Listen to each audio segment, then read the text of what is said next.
Alright, 611 Montana Hilton.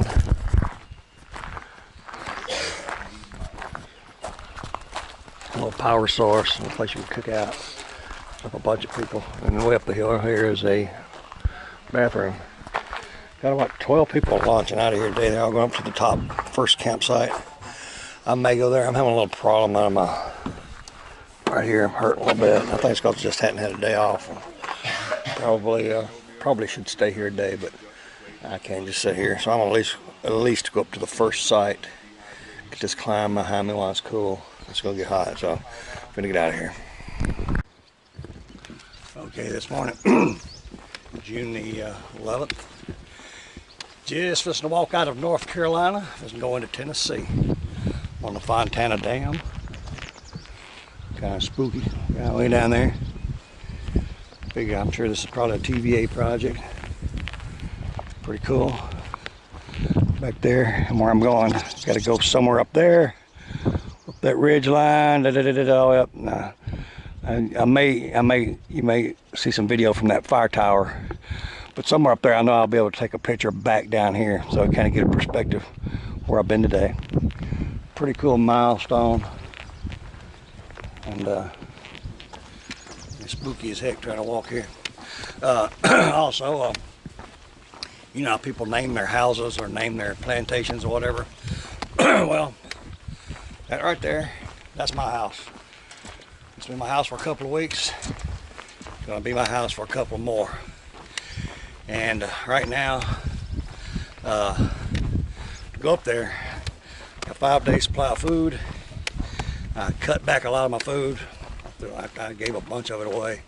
So I'm having to go real light on food. I mean, right at the edge. But also, I had to pack an extra half gallon of extra 2 liters of water. There's no water till over the top of that big point up there and then down the bottom. So that's probably going to be 6 or 7 hours of walking up a hill. So I've got close to 4 liters of water. Talked to a guy, some German guy, where I left, and he said there was no water source, and also my app verifies it. But anyway, having a little problem with my tendons on the outside of my feet, hurting a little bit, but I'm hoping this straight walk here, I'll get them stretched out, and I actually feel better when I'm walking uphill. So, also back to squirrel. Also back to my pack.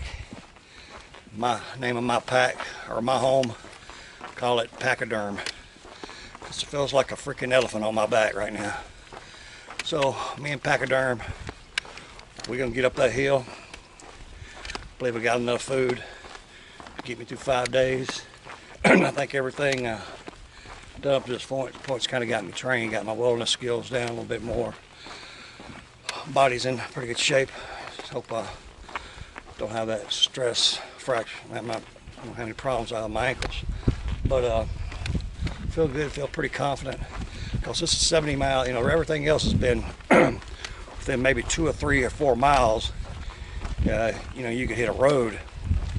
But this is the wilderness, and I had to get a permit to get in here. I have to sign in, and I got to turn half of my permit in, and I keep half, and they'll monitor me because I think I have like 7 days to get through here, because this is 70 miles of wilderness.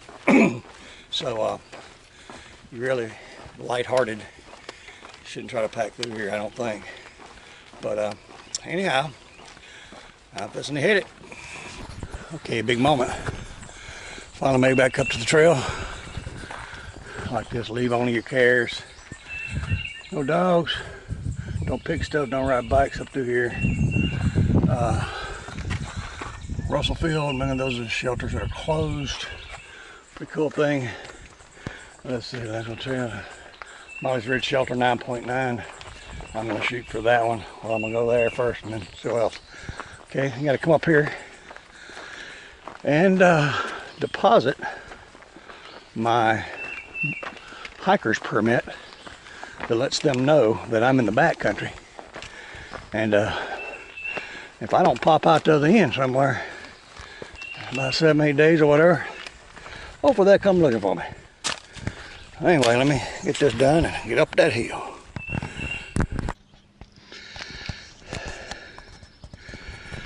I don't know if I was recording that, but that's where I was earlier. Over there. That's where I started this morning, that little shot, come around through there. And I got zigzagged all the way up here. Left at 7.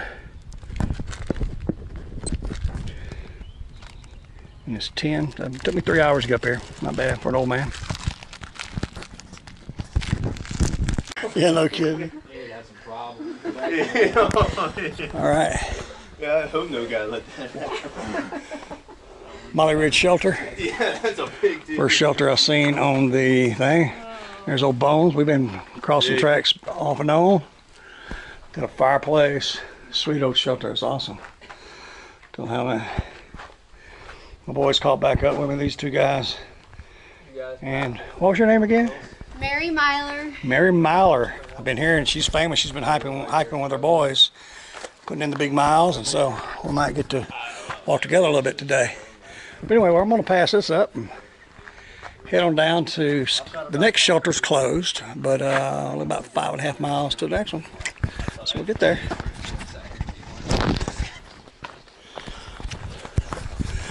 It's probably one of the, I'm between past that first shelter. We got to go. I'm almost to this next shelter, which is closed because of bear problems. I should be approaching it any time now. Then I've got about another 2.5 miles to go to one that has been closed. They've just opened it up. And the reason these shelters are closed is there's about a 400-pound black bear that's really territorial. And I lost out of this last place with about 5 other people. And my leg's starting to hurt a little bit. And I just couldn't keep up. And unfortunately I had to pee. And so I stopped peeing. And the last I seen of them, so I imagine they're probably a ways up ahead of me. So I hate being the one walking behind them by myself. But just trying to be very vigilant. And if they're not, I'm hoping they stopped at this next shelter to take a break. I might catch up with them. Stopped, took to a leave. Got a little tendon starting to hurt my back. And I mean on my back, in my left leg, outside my left leg going down my foot. And, it's just from I've been walking too much. But anyway, if they are not stopped here, I'm certainly not going to stop either. I'm going to keep pushing. So I don't feel comfortable through here. But anyway, I didn't want to record this through here. But I wanted to remember it. I wanted to remember how I kind of felt. I'm not scared. I just feel very okay, here's the shelter. And of course they aren't here. And this shelter is closed.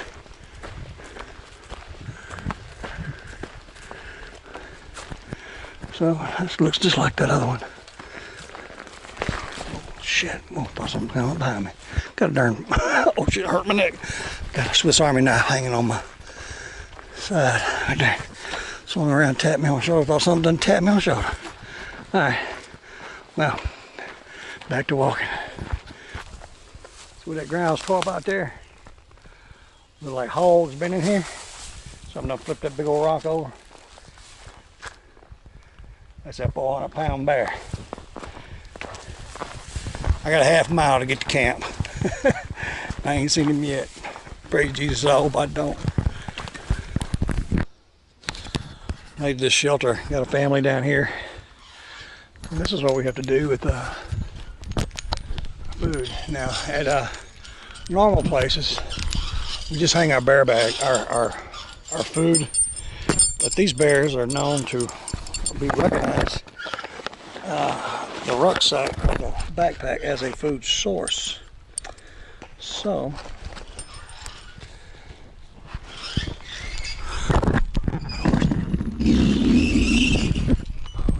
back up.